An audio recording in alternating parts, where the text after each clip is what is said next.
ਖਾਲਿਸਤਾਨੀ ਜਥੇਬੰਦੀ ਦਲ ਖਾਲਸਾ ਨੇ ਜਿਹੜਾ ਇਹ ਅੰਮ੍ਰਿਤਸਰ ਦੇ ਵਿੱਚ G20 ਸਿਖਰ ਸੰਮੇਲਨ ਹੋ ਰਿਹਾ, ਉਹਦੇ ਤੋਂ ਪਹਿਲਾਂ ਜਿਹੜੇ ਬਾਕੀ ਦੇ 19 ਮੁਲਕ ਨੇ ਉਹਨਾਂ ਨੂੰ ਉਹਨਾਂ ਦੇ ਜਿਹੜੇ ਦੂਤ ਘਰ ਨੇ ਇੱਥੇ ਅੰਬੈਸੀਆਂ ਜਿਹਨਾਂ ਨੂੰ ਆਪਾਂ ਕਹਿੰਦੇ ਆ, ਉਹਨਾਂ ਨੂੰ ਲੈਟਰ ਲਿਖਿਆ, ਪੱਤਰ ਲਿਖਿਆ ਤੇ ਭਾਰਤ ਸਰਕਾਰ ਦੀ ਜਿਹੜੀ ਜ਼ਬਰ ਹੈਗੀ ਆ ਜਾਂ ਜ਼ਿਆਦਤੀਆਂ ਨੇ ਉਹ ਸਾਰਾ ਕੁਝ ਉਹਦੇ 'ਚ ਲਿਖਿਆ।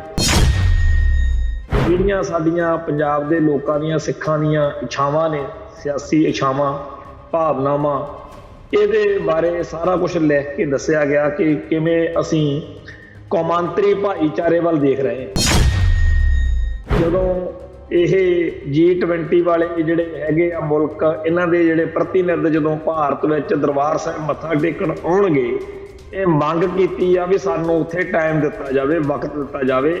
ਅਸੀਂ ਵੀ ਆਪਦੇ ਜਿਹੜੇ ਕੌਮ ਦੇ ਜਜ਼ਬਾਤ ਨੇ, ਜਿਹੜੇ ਸਾਡੇ ਮਸਲੇ ਨੇ, ਉਹਨਾਂ ਬਾਰੇ ਤੁਹਾਡੇ ਨਾਲ ਗੱਲ ਕਰਨੀ ਚਾਹੁੰਦੇ। ਜਿਸ ਦਿਨ ਇਹ ਪ੍ਰੋਗਰਾਮ ਹੋਣਾ ਹੈ ਉਦੋਂ ਹੋ ਸਕਦਾ ਵੀ ਇਹ ਹੁਣ ਪੱਕਾ ਕਰਨ ਵੀ ਕੋਈ ਵੀ ਸਿੱਖ ਜਿਹੜਾ ਹੈ ਉਹ ਇਹਨਾਂ G20 ਵਾਲੇ ਜਿਹੜੇ ਪ੍ਰਤੀਨਿਧ ਨੇ, ਜਿਹੜੇ ਵੱਖ-ਵੱਖ ਮੁਲਕਾਂ ਦੇ ਇੱਥੇ ਆਉਣੇ ਹੈ, ਉਹਨਾਂ ਨੂੰ ਕਿਤੇ ਕੋਈ ਮਿਲ ਨਾ ਲਵੇ। ਜਦੋਂ ਵੀ ਕੋਈ ਇਹੋ ਜਿਹਾ ਮੌਕਾ ਬਣੇ, ਦੁਨੀਆ ਭਰ ਦੇ ਵਿੱਚ ਸਿੱਖਾਂ ਨੂੰ ਖਿਝਾਉਣਾ ਨਹੀਂ ਚਾਹੀਦਾ। ਜਿਹੜੇ ਅੰਤਰਰਾਸ਼ਟਰੀ ਪਲੇਟਫਾਰਮ ਨੇ ਉੱਥੇ ਆਪਦੀ ਗੱਲ ਜਿਹੜੀ ਆ ਉਹ ਕਹਿਣ ਤੋਂ ਗਰੇਜ਼ ਨਹੀਂ ਕਰਨੀ ਚਾਹੀਦੀ। 2 ਦਿਨ ਹੋ ਗਏ ਜੋ ਕੁਝ ਤਾਮਿਲਨਾਡੂ ਤੇ ਹਿਮਾਚਲ 'ਚ ਵਾਪਰਿਆ, ਕਦੇ ਕਿਸੇ ਹਿਮਾਚਲੀ ਦਾ ਜਾਂ ਕਦੇ ਕਿਸੇ ਤਾਮਿਲਨਾਡੂ ਦੇ ਬੰਦੇ ਦਾ ਬਿਆਨ ਨਹੀਂ ਆਇਆ ਕਿ ਜੀ ਤਾਮਿਲੋ ਤੁਸੀਂ ਬਾਹਰ ਬੈਠੇ ਲੋਕ ਮਰਵਾ ਦੇਣੇ ਆ, ਜਿਹੜੇ ਬਾਹਰ ਤਾਮਿਲ ਬੈਠੇ ਆ। ਸ਼ੁਕਰ ਆ, ਧੰਨ ਭਾਗਾ ਉਸ ਕੌਮ ਦਾ ਜਿਨ੍ਹਾਂ ਕੋਲੇ ਇਹੋ ਜਿਹੀ ਬਿਮਾਰੀ ਵਾਲੇ ਕੈਂਸਰ ਆ, ਕੈਂਸਰ ਇਹੋ ਜਿਹੇ ਬੰਦੇ ਨਹੀਂ ਹੈਗੇ।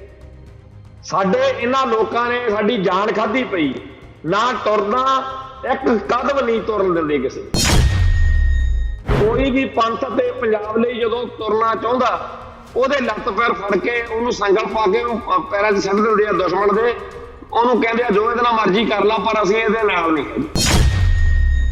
ਧੰਨ ਨੇ ਉਹ ਸਿੱਖ ਜਿਹੜੇ ਇਹੋ ਜਿਹੇ ਮਾਹੌਲ ਦੇ ਵਿੱਚ ਵੀ ਕੌਮ ਨੂੰ, ਧਰਮ ਨੂੰ ਸਮਰਪਿਤ ਹੋ ਕੇ ਸਰਗਰਮੀਆਂ ਕਰਦੇ ਨੇ, ਤੇ ਦੁਰ ਫਿੱਟੇ ਹੋ ਉਹਨਾਂ ਲੋਕਾਂ ਦਾ ਜਿਹੜੇ ਇਹੋ ਜਿਹੇ ਸਿੱਖਾਂ ਦਾ ਵਿਰੋਧ ਕਰਦੇ ਨੇ। ਭਾਰਤ ਦੇ ਕੇਂਦਰ ਦੇ ਵਿੱਚ ਚਾਹੇ ਮੋਦੀ ਦੀ ਸਰਕਾਰ ਆ, ਚਾਹੇ ਕਿਸੇ ਕਾਂਗਰਸੀ ਦੀ ਸਰਕਾਰ ਆ, ਉਹਨਾਂ ਨੂੰ ਇਹ ਲੱਗਦਾ ਰਹਿੰਦਾ ਸਿੱਖਾਂ ਦੀ ਬਲੀ ਦੇ ਕੇ ਸਾਰੇ ਭਾਰਤ ਦੇ ਲੋਕਾਂ ਦੀਆਂ ਵੋਟਾਂ ਮਿਲ ਸਕਦੀਆਂ। TV 84 ਉੱਤੇ ਪ੍ਰੋਗਰਾਮ ਖਬਰ ਦੀ ਖਬਰ ਦੇਖ ਰਹੇ ਸਾਰੇ ਦਰਸ਼ਕਾਂ ਨੂੰ ਮੈਂ ਸਰਬਜੀਤ ਸਿੰਘ ਘੁਮਾਣ ਫਤਿਹ ਅਰਜ ਕਰਦਾ ਜੀ। ਵਾਹਿਗੁਰੂ ਜੀ ਕਾ ਖਾਲਸਾ, ਵਾਹਿਗੁਰੂ ਜੀ ਕੀ ਫਤਿਹ। G20 ਇੱਥੇ ਅੰਮ੍ਰਿਤਸਰ ਦੇ ਵਿੱਚ ਇਹਦੀਆਂ ਤਿਆਰੀਆਂ ਹੋ ਰਹੀਆਂ ਨੇ। ਰੌਲਾ ਜਿਹਾ ਵੀ ਪਿਆ ਪਿੱਛੇ ਜੇ ਪਰਸੋਂ ਚੌਥੇ ਵੀ ਜੀ ਇਹ ਪ੍ਰੋਗਰਾਮ ਤਾਂ ਹੁਣ ਹੋਣਾ ਨਹੀਂ। ਇਹ ਜਿਹੜਾ ਸਾਰਾ ਕੁਝ ਚੱਲ ਰਿਹਾ, ਇਹਦੇ ਮੁਤਲਕ ਇੱਕ ਖਬਰ ਜਿਹੜੀ ਸਾਡੇ ਸਾਰਿਆਂ ਲਈ ਜ਼ਰੂਰੀ ਆ, ਉਹ ਇਹ ਹੈ ਕਿ ਖਾਲਿਸਤਾਨੀ ਜਥੇਬੰਦੀ ਦਲ ਖਾਲਸਾ ਨੇ ਜਿਹੜਾ ਇਹ ਅੰਮ੍ਰਿਤਸਰ ਦੇ ਵਿੱਚ G20 ਸਿਖਰ ਸੰਮੇਲਨ ਹੋ ਰਿਹਾ, ਉਹਦੇ ਤੋਂ ਪਹਿਲਾਂ ਭਾਰਤ ਤੋਂ ਬਗੈਰ, ਕਿਉਂਕਿ ਇਹ 'ਚ 20 ਮੁਲਕ ਨੇ, ਜਿਹੜੇ ਬਾਕੀ ਦੇ 19 ਮੁਲਕ ਨੇ ਉਹਨਾਂ ਨੂੰ, ਉਹਨਾਂ ਦੇ ਜਿਹੜੇ ਦੂਤ ਘਰ ਨੇ ਇੱਥੇ ਅੰਬੈਸੀਆਂ ਜਿਹਨਾਂ ਨੂੰ ਆਪਾਂ ਕਹਿੰਦੇ ਆ, ਉਹਨਾਂ ਨੂੰ ਲੈਟਰ ਲਿਖਿਆ, ਪੱਤਰ ਲਿਖਿਆ ਤੇ ਉਹਦੇ ਵਿੱਚ ਸਿੱਖਾਂ, ਪੰਜਾਬ ਤੇ ਪੰਜਾਬੀਆਂ ਦੇ ਅੱਜ ਦੇ ਜਿਹੜੇ ਹਾਲਾਤ ਨੇ ਤੇ ਭਾਰਤ ਸਰਕਾਰ ਦੀ ਜਿਹੜੀ ਜ਼ਬਰ ਹੈਗੀ ਆ ਜਾਂ ਜ਼ਿਆਦਤੀਆਂ ਨੇ, ਉਹ ਸਾਰਾ ਕੁਝ ਉਹਦੇ 'ਚ ਲਿਖਿਆ। ਤੇ ਨਾਲ ਇਹ ਵੀ ਦੱਸਿਆ ਵੀ ਪੰਜਾਬ ਦੇ ਲੋਕ ਕਿਵੇਂ ਲੰਮੇ ਅਰਸੇ ਤੋਂ ਆਪਦੀ ਆਜ਼ਾਦੀ ਲਈ, ਸਵੈ ਨਿਰਣੇ ਦੇ ਅਧਿਕਾਰ ਲਈ ਸੰਘਰਸ਼ ਕਰ ਰਹੇ ਨੇ। ਤੋ ਜਿਹੜੀਆਂ ਸਾਡੀਆਂ ਪੰਜਾਬ ਦੇ ਲੋਕਾਂ ਦੀਆਂ, ਸਿੱਖਾਂ ਦੀਆਂ ਇੱਛਾਵਾਂ ਨੇ, ਸਿਆਸੀ ਇੱਛਾਵਾਂ, ਭਾਵਨਾਵਾਂ, ਇਹਦੇ ਬਾਰੇ ਸਾਰਾ ਕੁਝ ਲਿਖ ਕੇ ਦੱਸਿਆ ਗਿਆ ਕਿ ਕਿਵੇਂ ਅਸੀਂ ਕੌਮਾਂਤਰੀ ਭਾਈਚਾਰੇ ਵੱਲ ਦੇਖ ਰਹੇ ਹਾਂ। ਤੋ ਇਸ ਪੱਤਰ ਤੋਂ ਬਾਅਦ ਵਿੱਚ ਪ੍ਰਸ਼ਾਸਨਕ ਗਲਿਆਰਿਆਂ ਦੇ ਵਿੱਚ ਹਿਲਚੁਲ ਕਾਫੀ ਜ਼ਿਆਦਾ ਹੋਈ ਆ, ਕਿਉਂਕਿ ਦਲ ਖਾਲਸਾ ਨੇ ਜਿੱਥੇ ਇਹ ਖਤ, ਲੈਟਰ, ਪੱਤਰ ਲਿਖ ਕੇ ਸਿੱਖ ਕੌਮ ਦੀਆਂ ਜਿਹੜੀਆਂ ਭਾਵਨਾਵਾਂ ਨੇ ਉਹਨਾਂ ਨੂੰ ਬਿਆਨ ਕੀਤਾ ਤੇ ਦੱਸਿਆ ਕਿ ਸਾਡੇ ਨਾਲ ਆਹ ਕੁਝ ਹੋ ਰਿਹਾ, ਸਾਡੇ ਨਾਲ ਆਹ ਵਧੀਕੀਆਂ, ਬੇਇਨਸਾਫੀਆਂ, ਜ਼ੁਲਮ, ਅਤਿਆਚਾਰ ਹੋ ਰਹੇ ਆ। ਉੱਥੇ ਨਾਲ ਦੀ ਨਾਲ ਕੰਵਰਪਾਲ ਸਿੰਘ ਵੱਲੋਂ ਜਿਹੜਾ ਇਹ ਲੈਟਰ ਲਿਖਿਆ ਗਿਆ, ਉਹਦੇ 'ਚ ਜਦੋਂ ਇਹ G20 ਵਾਲੇ ਜਿਹੜੇ ਹੈਗੇ ਆ ਮੁਲਕ, ਇਹਨਾਂ ਦੇ ਜਿਹੜੇ ਪ੍ਰਤੀਨਿਧ ਜਦੋਂ ਭਾਰਤ ਵਿੱਚ ਦਰਬਾਰ ਸਾਹਿਬ ਮੱਥਾ ਟੇਕਣ ਆਉਣਗੇ, ਇਹ ਮੰਗ ਕੀਤੀ ਆ ਵੀ ਸਾਨੂੰ ਉੱਥੇ ਟਾਈਮ ਦਿੱਤਾ ਜਾਵੇ, ਵਕਤ ਦਿੱਤਾ ਜਾਵੇ। ਅਸੀਂ ਵੀ ਆਪਦੇ ਜਿਹੜੇ ਕੌਮ ਦੇ ਜਜ਼ਬਾਤ ਨੇ, ਜਿਹੜੇ ਸਾਡੇ ਮਸਲੇ ਨੇ, ਉਹਨਾਂ ਬਾਰੇ ਤੁਹਾਡੇ ਨਾਲ ਗੱਲ ਕਰਨੀ ਚਾਹੁੰਦੇ। ਹੁਣ ਇਸ ਗੱਲ ਦੇ ਨਾਲ ਸਮੁੱਚੇ ਤੌਰ ਦੇ ਉੱਤੇ ਭਾਰਤੀ ਹਕੂਮਤੀ ਸਿਸਟਮ ਨੂੰ, ਸਿੱਖੀ ਅਤੇ ਪੰਜਾਬ ਦੇ ਦੁਸ਼ਮਣਾਂ ਨੂੰ ਬਹੁਤ ਭਾਰੀ ਤਕਲੀਫ ਆ ਜਿਹੜੀ ਉਹ ਹੋਈ ਹੈ। ਤੇ ਇਹ ਵੀ ਦਿਖਦਾ ਹੈ ਕਿ ਜਿਸ ਦਿਨ ਇਹ ਪ੍ਰੋਗਰਾਮ ਹੋਣਾ ਹੈ, ਉਦੋਂ ਹੋ ਸਕਦਾ ਵੀ ਇਹ ਹੁਣ ਪੱਕਾ ਕਰਨ ਵੀ ਕੋਈ ਵੀ ਸਿੱਖ ਜਿਹੜਾ ਹੈ ਉਹ ਇਹਨਾਂ G20 ਵਾਲੇ ਜਿਹੜੇ ਪ੍ਰਤੀਨਿਧ ਨੇ, ਜਿਹੜੇ ਵੱਖ-ਵੱਖ ਮੁਲਕਾਂ ਦੇ ਇੱਥੇ ਆਉਣੇ ਹੈ, ਉਹਨਾਂ ਨੂੰ ਕਿਤੇ ਕੋਈ ਮਿਲ ਨਾ ਲਵੇ। ਕਿਉਂਕਿ ਜਿਹੜਾ ਵੀ ਸਿੱਖ ਪ੍ਰਤੀਨਿਧ ਇਹਨਾਂ ਨੂੰ ਮਿਲੂਗਾ ਤਾਂ ਉਹ ਆਪਦੇ ਅਸਲ ਹਾਲਾਤ ਦੱਸੇਗਾ ਕਿ ਸਾਡੇ ਨਾਲ ਇੱਥੇ ਹੋਰ ਤਾਂ ਗੱਲ ਖਾਧੀ ਕੜੀ, ਸਾਡਾ ਜਿਹੜਾ ਇਸ਼ਟ ਵਾ ਸਾਡੇ ਧਰਮ ਦਾ, ਸਾਡੀ ਕੌਮ ਦਾ, ਸਾਹਿਬ ਸ੍ਰੀ ਗੁਰੂ ਗ੍ਰੰਥ ਸਾਹਿਬ, ਉਹਦਾ ਵੀ ਇੱਥੇ ਸੁਰੱਖਿਅਤ ਨਹੀਂ ਹੈ। ਸਾਡੇ ਸਿੱਖ ਹਿੱਤਾਂ ਦੀ, ਸਿੱਖ ਹੱਕਾਂ ਦੀ ਤਾਂ ਗੱਲ ਬੜੀ ਦੂਰ ਆ। ਸਾਡੀ ਕੌਮ ਦੇ ਹਰੇਕ ਬੰਦੇ ਨੂੰ ਇਹ ਲੱਗਦਾ ਕਿ ਇੱਥੋਂ ਜਾਨ ਬਚਾ ਕੇ ਕਿਸੇ ਤਰ੍ਹਾਂ ਬਾਹਰਲੇ ਮੁਲਕ ਕਿਸੇ ਹੋਰ ਥਾਂ ਭੱਜ ਚੱਲੀਏ। ਇੱਥੇ ਰਹਿ ਕੇ ਜਾਂ ਤਾਂ ਅਸੀਂ ਕਿਸੇ ਨਾ ਕਿਸੇ ਤਰੀਕੇ ਨਾਲ ਮਾਰੇ ਜਾਵਾਂਗੇ, ਜਾਂ ਸਾਨੂੰ ਇਸ ਤਰੀਕੇ ਦਾ ਬਣਾ ਲਿਆ ਜਾਊਗਾ ਬਈ ਅਸੀਂ ਕੇਸਾਧਾਰੀ ਹਿੰਦੂ ਬਣ ਕੇ ਆਪਦੀ ਹੋਂਦ ਹਸਤੀ ਜਿਹੜੀ ਆ, ਆਪਦੀ ਵੱਖਰੀ ਅਤੇ ਆਜ਼ਾਦ ਹਸਤੀ ਆ ਜਿਹੜੀ, ਉਹ ਤੋਂ ਮਹਿਰੂਮ ਕਰ ਦਿੱਤੇ ਜਾਵਾਂਗੇ। ਸੋ ਜਿਹੜਾ ਜਦੋਂ ਵੀ ਕੋਈ ਇਹੋ ਜਿਹਾ ਮੌਕਾ ਬਣੇ ਦੁਨੀਆ ਭਰ ਦੇ ਵਿੱਚ, ਸਿੱਖਾਂ ਨੂੰ ਖਿਝਾਉਣਾ ਨਹੀਂ ਚਾਹੀਦਾ। ਜਿਹੜੇ ਅੰਤਰਰਾਸ਼ਟਰੀ ਪਲੇਟਫਾਰਮ ਨੇ, ਉੱਥੇ ਆਪਦੀ ਗੱਲ ਜਿਹੜੀ ਆ ਉਹ ਕਹਿਣ ਤੋਂ ਗਰੇਜ਼ ਨਹੀਂ ਕਰਨੀ ਚਾਹੀਦੀ। ਬੜੇ ਢੰਗ ਤਰੀਕੇ ਹੁੰਦੇ ਆ। ਅਸੀਂ ਅੱਜ ਦੇ ਸੰਸਾਰ ਦੇ ਵਿੱਚ ਅੱਡ-ਅੱਡ ਮੁਲਕਾਂ, ਧਰਮਾਂ ਤੇ ਕੌਮਾਂ ਨੂੰ ਆਪਦੀ ਗੱਲ ਜਦੋਂ ਕਹਿੰਦਿਆਂ ਦੇਖਦੇ ਆ ਤਾਂ ਸਾਨੂੰ ਬੜਾ ਵਧੀਆ ਲੱਗਦਾ ਕਿ ਕਾਸ਼ ਸਾਡੀ ਕੌਮ ਦੇ ਵਿੱਚ ਵੀ ਇਹ ਜਜ਼ਬਾ ਪ੍ਰਗਟ ਹੋਵੇ ਕਿ ਚਾਹੇ ਕੋਈ ਖਿਡਾਰੀ ਆ, ਲਿਖਾਰੀ ਆ, ਕੋਈ ਕਿਸੇ ਵੀ ਹੋਰ ਖੇਤਰ ਵਿੱਚ ਵਿਚਰਦਾ, ਉਹਨੂੰ ਜਦੋਂ ਵੀ ਜਿੱਥੇ ਵੀ ਮੌਕਾ ਮਿਲੇ ਉਹ ਆਪਦੇ ਕੌਮ ਦੀਆਂ ਭਾਵਨਾਵਾਂ ਦੀ ਤਰਜਮਾਨੀ ਕਰਨ ਤੋਂ ਉੱਕੇ ਨਾ। ਬੜੇ ਤਰੀਕੇ ਹੁੰਦੇ ਨੇ। ਯਾਦ ਆ ਇੱਕ ਵਾਰੀ ਇੱਕ ਖਿਡਾਰੀ ਨੇ ਇੱਥੋਂ ਤੱਕ ਕਹਿਤਾ ਕਿ ਬੇਸ਼ੱਕ ਮੈਂ ਇਹ ਮੈਚ ਜਿੱਤ ਲਿਆ, ਪਰ ਮੈਨੂੰ ਬਹੁਤ ਵਧੀਆ ਲੱਗੂਗਾ ਜੇ ਮੈਂ ਆਪਦੇ ਮੁਲਕ ਦੇ ਝੰਡੇ ਦੀ ਥਾਂ ਸਾਡੇ ਜਿਹੜਾ ਕਬੀਲਾ, ਜਿਹੜੇ ਲੋਕ ਅਸੀਂ ਆਪਦੀ ਆਜ਼ਾਦੀ ਲਈ ਲੜ ਰਹੇ ਆ, ਉਹ ਆਪਦੇ ਝੰਡੇ ਨੂੰ ਲੈ ਕੇ ਮੈਂ ਇਹ ਜਿਹੜਾ ਮੈਡਲ ਆ, ਇਹ ਜਿਹੜਾ ਅਵਾਰਡ ਆ, ਇਹ ਇਨਾਮ ਆ, ਇਹ ਜੇ ਲਵਾਂ। ਇਸ ਤਰੀਕੇ ਨਾਲ ਹੀ ਇੱਕ ਹੋਰ ਕਹਾਣੀ ਦੱਸੀ ਜਾਂਦੀ ਹੈ ਕਿ ਇੱਕ ਜਿਹੜਾ ਤੀਰ ਅੰਦਾਜ਼ੀ, ਘੋੜਸਵਾਰੀ, ਏਦਾਂ ਦੇ ਕੰਮਾਂ ਵਾਲਾ ਇੱਕ ਸਿੱਧੇ ਸਾਧੇ ਪਹਿਰਾਵੇ ਵਾਲਾ ਵਿਅਕਤੀ ਸੀ, ਜਿਹਨੇ ਬੜੇ ਵੱਡੇ ਲੈਵਲ ਦੇ ਉੱਤੇ ਜਿੱਤਾਂ ਪ੍ਰਾਪਤ ਕਰ ਲਈਆਂ। ਤੇ ਜਦੋਂ ਉਸਨੇ ਬਹੁਤ ਚੰਗੇ ਮੈਡਲ ਪ੍ਰਾਪਤ ਕਰ ਲਏ ਤਾਂ ਇੱਕ ਵਕਤ ਇਹ ਆਇਆ ਕਿ ਉਹਦੇ ਬਾਰੇ ਉਹਦਾ ਨਾਂ ਨਵਾਬ ਅੱਤਾ ਮੁਹੰਮਦ ਖਾਨ ਦੱਸਦੇ ਆ। ਉਹ ਨੇਜੇ ਦਾ ਬੜਾ ਵਧੀਆ ਖਿਡਾਰੀ ਸੀ, ਨੇਜੇਬਾਜੀ ਦਾ, ਘੋੜ ਦੌੜ ਦਾ, ਪੂਰਬੀ ਪਰੰਪਰਾਵਾਂ ਜਿਹੜੀਆਂ ਸਾਡੇ ਖਿੱਤੇ ਦੀਆਂ ਨੇ ਇਹਦਾ ਬੜਾ ਸ਼ਰਧਾਲੂ ਸੀ। ਹਰ ਵੇਲੇ ਉਹ ਜਿਹੜਾ ਇਸ ਖਿੱਤੇ ਦਾ ਪਹਿਰਾਵਾ, ਪੱਗ ਬੰਨ੍ਹ ਕੇ ਰੱਖਣੀ ਤੇ ਖੁੱਲਾ ਕੁੜਤਾ ਪਾ ਕੇ ਰੱਖਣਾ, ਚਾਦਰਾ ਜਾਂ ਜੋ ਵੀ ਉਸ ਤਰੀਕੇ ਦਾ ਪਹਿਰਾਵਾ ਪਾ ਕੇ ਰੱਖਣਾ। ਘੋੜ ਸਵਾਰੀ ਦੇ ਜਿਹੜੇ ਮੁਕਾਬਲੇ ਹੁੰਦੇ ਸੀ, America, UK, France, Germany, Canada, ਦੱਖਣੀ ਅਫਰੀਕਾ ਚੋਂ ਜਿੱਤਦਾ ਗਿਆ। ਤੇ ਜਦੋਂ ਇੱਕ ਵਾਰ ਉਹ ਆਕਸਫੋਰਡ ਜਿਹੜੀ ਯੂਨੀਵਰਸਿਟੀ ਆ, ਉੱਥੇ ਜਦੋਂ ਗ੍ਰੈਜੂਏਸ਼ਨ ਕੀਤੀ ਤਾਂ ਗੋਲਡ ਮੈਡਲ ਜੇਤੂ ਸੀਗਾ। ਪਰ ਉਹਨੂੰ ਯੂਨੀਵਰਸਿਟੀ ਵਾਲੇ ਕਹਿੰਦੇ ਬਈ ਤੂੰ ਡਰੈਸ ਕੋਡ ਦੇ ਅਨੁਸਾਰ ਉਹ ਕੱਪੜੇ ਉਹ ਪਹਿਰਾਵਾ ਸਾਰਾ ਪਾਉਣਾ ਪਊਗਾ ਸਾਡੇ ਹਿਸਾਬ ਨਾਲ। ਤੇ ਉਹ ਕਹਿੰਦਾ ਵੀ ਜੇ ਤਾਂ ਤੁਸੀਂ ਮੈਨੂੰ ਆਪਦੇ ਹਿਸਾਬ ਦੇ ਕੱਪੜੇ ਪਵਾਉਣੇ ਆ ਤਾਂ ਮੈਂ ਇਹ 골ਡ ਮੈਡਲ ਲੈਂਦਾ ਹੀ ਨਹੀਂ, ਮੈਂ 골ਡ ਮੈਡਲ ਲੈਣ ਤੋਂ ਇਨਕਾਰ ਕਰ ਦਿੰਦਾ, ਤੁਸੀਂ ਨਾ ਦਿਓ ਪਰ ਮੇਰਾ ਪਹਿਰਾਵਾ ਇਹੀ ਰਹੂਗਾ। ਤੇ ਜਦੋਂ ਉਹ ਪ੍ਰੋਗਰਾਮ ਦੇ ਵਿੱਚ ਦਰਸ਼ਕਾਂ 'ਚ ਬੈਠਾ ਸੀ ਤੇ ਜਦੋਂ ਸਟੇਜ ਤੋਂ ਨਾਂ ਅਨਾਉਂਸ ਕੀਤਾ ਗਿਆ 골ਡ ਮੈਡਲ ਜਾਂ ਹੋਰ ਜਿਹੜੇ ਮੈਡਲ ਦਿੱਤੇ ਜਾ ਰਹੇ ਸੀ, ਜਦੋਂ ਉਹਦਾ ਨਾਂ ਤੋਂ ਅਨਾਉਂਸ ਕੀਤਾ ਗਿਆ ਤਾਂ ਉਹ ਸੀਟ ਉੱਤੇ ਖੜਾ ਹੋ ਗਿਆ ਅਤਾ ਮੁਹੰਮਦ, ਨਵਾਬ ਅਤਾ ਮੁਹੰਮਦ ਖਾਨ। ਤੇ ਉੱਥੋਂ ਖੜ ਕੇ ਉਹਨੇ ਮਹਾਰਾਣੀ ਜਿਹੜੀ ਸੀ ਇੰਗਲੈਂਡ ਦੀ, ਉਸ ਪ੍ਰੋਗਰਾਮ ਦੇ ਵਿੱਚ ਇਨਾਮ ਜਿਹੜਾ ਸੀਗਾ ਐਲਿਜ਼ਾਬੈਥ ਮਹਾਰਾਣੀ ਨੇ ਦੇਣਾ ਸੀ, ਉਹਦੇ ਹੱਥੋਂ ਦਿਵਾਉਣਾ ਸੀ ਪ੍ਰਬੰਧਕਾਂ ਨੇ, ਯੂਨੀਵਰਸਿਟੀ ਵਾਲਿਆਂ ਨੇ। ਉਸ ਮੌਕੇ ਉਹਨੇ ਖੜਾ ਹੋ ਕੇ ਆਪਣੀ ਸੀਟ ਤੋਂ ਕਿਹਾ ਕਿ ਮਹਾਰਾਣੀ ਜੀ ਮੈਂ ਇੱਥੇ ਪੰਡਾਲ ਦੇ ਵਿੱਚ ਹੈਗਾ, ਪਰ ਜਿਹੜੇ ਇਸ ਪ੍ਰੋਗਰਾਮ ਦੇ ਪ੍ਰਬੰਧਕ ਨੇ ਉਹ ਕਹਿੰਦੇ ਆ ਕਿ ਤੁਸੀਂ ਆਪਦੇ ਰਾਸ਼ਟਰੀ ਪਹਿਰਾਵੇ ਦੇ ਵਿੱਚ ਜਿਹੜਾ ਮੇਰੇ ਪਹਿਨਿਆ ਹੋਇਆ ਇਹਦੇ ਵਿੱਚ ਸਟੇਜ ਤੇ ਨਹੀਂ ਆ ਸਕਦੇ। ਤਾਂ ਮਹਾਰਾਣੀ ਐਲਿਜ਼ਾਬੈਥ ਨੇ ਕਿਹਾ ਜੇ ਯੂਨੀਵਰਸਿਟੀ ਦੇ ਨਿਯਮ ਨੇ ਬਈ ਤੁਸੀਂ ਆ ਨਹੀਂ ਸਕਦੇ ਤੇ ਇੱਥੇ ਉਹ ਕੱਪੜੇ ਪਾ ਕੇ ਆਉਣਾ ਜ਼ਰੂਰੀ ਆ, ਤਾਂ ਨਿਯਮ ਵੀ ਆਪਦੀ ਥਾਂ ਤੇ ਬਰਕਰਾਰ ਰਹਿਣਗੇ, ਤੁਹਾਨੂੰ ਵੀ ਇਹਨਾਂ ਹੀ ਕੱਪੜਿਆਂ ਦੇ ਵਿੱਚ 골ਡ ਮੈਡਲ ਜਿਹੜਾ ਹੈਗਾ ਉਹ ਮਿਲੇਗਾ। ਮੈਂ ਆਪ ਪੰਡਾਲ ਦੇ ਵਿੱਚ ਆ ਕੇ ਤੁਹਾਨੂੰ 골ਡ ਮੈਡਲ ਦੇਣ ਆ ਰਹੀ। ਇਹ ਮਹਾਰਾਣੀ ਐਲਿਜ਼ਾਬੈਥ ਨੇ ਅਤਾ ਮੁਹੰਮਦ ਖਾਨ ਨੂੰ 골ਡ ਮੈਡਲ ਉਹਦੇ ਕੋਲ ਆ ਕੇ ਦਿੱਤਾ।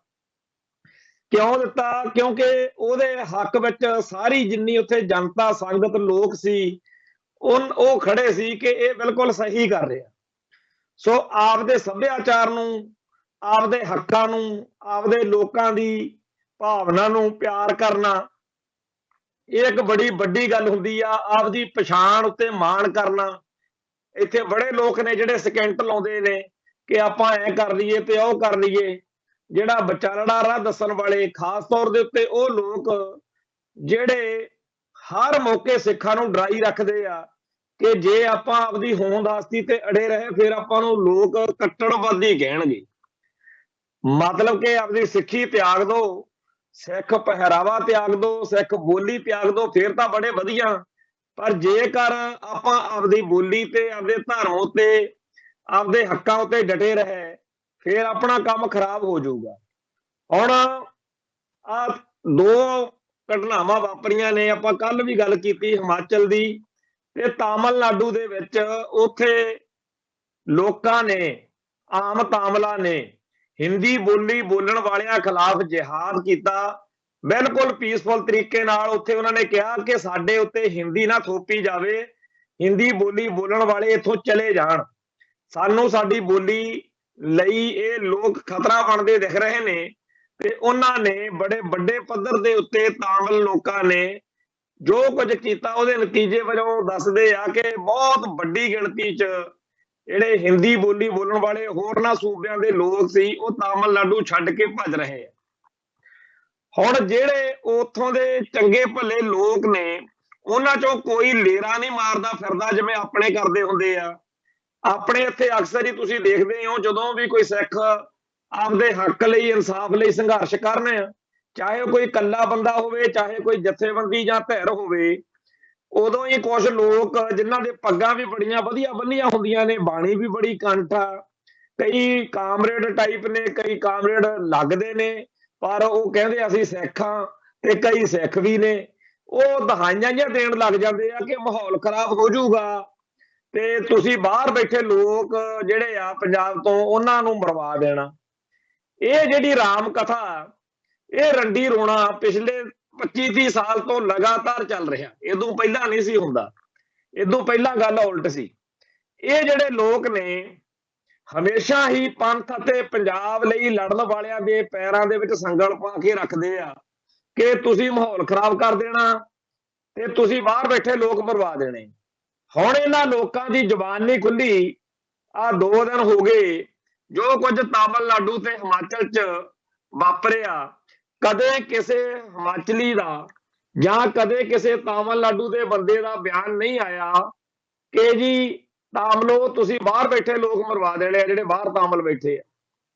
ਕੋਈ ਤਾਮਿਲ ਬੰਦੇ ਦੀ, ਕਿਸੇ ਤਾਮਿਲ ਲਿਖਾਰੀ ਦੀ, ਕਿਸੇ ਵਿਦਵਾਨ ਦੀ, ਸ਼ੁਕਰ ਆ, ਧੰਨ ਭਾਗ ਆ ਉਸ ਕੌਮ ਦਾ ਜਿਨ੍ਹਾਂ ਕੋਲੇ ਇਹੋ ਜਿਹੀ ਬਿਮਾਰੀ ਵਾਲੇ ਕੈਂਸਰ ਆ, ਕੈਂਸਰ ਇਹੋ ਜਿਹੇ ਬੰਦੇ ਨਹੀਂ ਹੈਗੇ। ਸਾਡੇ ਇਹਨਾਂ ਲੋਕਾਂ ਨੇ ਸਾਡੀ ਜਾਨ ਖਾਧੀ ਪਈ, ਨਾ ਤੁਰਨਾ, ਇੱਕ ਕਦਮ ਨਹੀਂ ਤੁਰਨ ਦਿੰਦੇ ਕਿਸੇ ਨੂੰ। ਖਾੜਕੂ ਲਹਿਰ ਮੌਕੇ ਇਹੋ ਜਿਹੇ ਹੈ ਨਹੀਂ ਸੀ, ਇਸ ਕਰਕੇ ਸਿੰਘਾਂ ਨੇ ਆਪਦੇ ਐਕਸ਼ਨ ਆਪਦੀ ਮਰਜ਼ੀ ਅਨੁਸਾਰ ਕੀਤੇ। ਪਰ ਹੁਣ ਕੋਈ ਵੀ ਪੰਥ ਤੇ ਪੰਜਾਬ ਲਈ ਜਦੋਂ ਤੁਰਨਾ ਚਾਹੁੰਦਾ, ਉਹਦੇ ਲੱਤ ਪੈਰ ਫੜ ਕੇ ਉਹਨੂੰ ਸੰਗਲ ਪਾ ਕੇ ਪੈਰਾਂ 'ਚ ਸੱਟ ਦਿੰਦੇ ਆ ਦੁਸ਼ਮਣ ਦੇ। ਉਹਨੂੰ ਕਹਿੰਦੇ ਆ ਜੋ ਇਹਦੇ ਨਾਲ ਮਰਜ਼ੀ ਕਰ ਲਾ, ਪਰ ਅਸੀਂ ਇਹਦੇ ਨਾਲ ਨਹੀਂ ਹੈਗੇ। ਤੇ ਭਾਈ ਜੇਕਰ ਤਾਮਿਲਨਾਡੂ ਦੇ ਲੋਕ ਤਾਮਿਲ ਹੱਕਾਂ ਲਈ ਲੜਦੇ ਮਰਦੇ ਆ, ਉਹਨਾਂ ਨੂੰ ਕਾਹਤੋਂ ਨਹੀਂ ਫਿਕਰ ਆਉਂਦਾ ਵੀ ਪੰਜਾਬ ਤੋਂ ਬਾਹਰ ਦੂਜੇ ਸੂਬਿਆਂ ਦੇ ਲੋਕ, ਹਿੰਦੀ ਬੋਲਣ ਵਾਲੇ ਲੋਕ ਸਾਡਾ ਨੁਕਸਾਨ ਕਰਨਗੇ, ਸਾਡੇ ਹਿੱਤਾਂ ਦੇ ਉਲਟ ਚਲੇ ਜਾਣਗੇ। ਹਿਮਾਚਲ ਪ੍ਰਦੇਸ਼ ਦੇ ਲੋਕਾਂ ਨੇ ਜੋ ਉਹਨਾਂ ਨੂੰ ਚੰਗਾ ਲੱਗਿਆ ਉਹਨਾਂ ਨੇ ਕੀਤਾ। ਤੁਹਾਡੇ ਸਾਹਮਣੇ ਹਰ ਸਾਲ ਸਿੱਖਾਂ ਬਦਕਲਾਮੀ ਕਰਦੇ ਆ, ਉਹਨਾਂ ਨੂੰ ਕਿੰਨੀ ਗਰੰਟੀ ਆ ਕਿ ਸਾਡੇ ਬੰਦਿਆਂ ਦਾ ਪੰਜਾਬ ਦੇ ਵਿੱਚ ਜਾਂ ਪੰਜਾਬ ਤੋਂ ਬਾਹਰ ਕਿਤੇ ਵੀ ਨੁਕਸਾਨ ਨਹੀਂ ਹੋਊਗਾ? ਇਹ ਗਰੰਟੀ ਉਹਨਾਂ ਨੂੰ ਕਿੱਥੇ ਆ, ਕਿਵੇਂ ਆ, ਇਹ ਗੱਲ ਸਮਝਣ ਦੀ ਲੋੜ ਆ।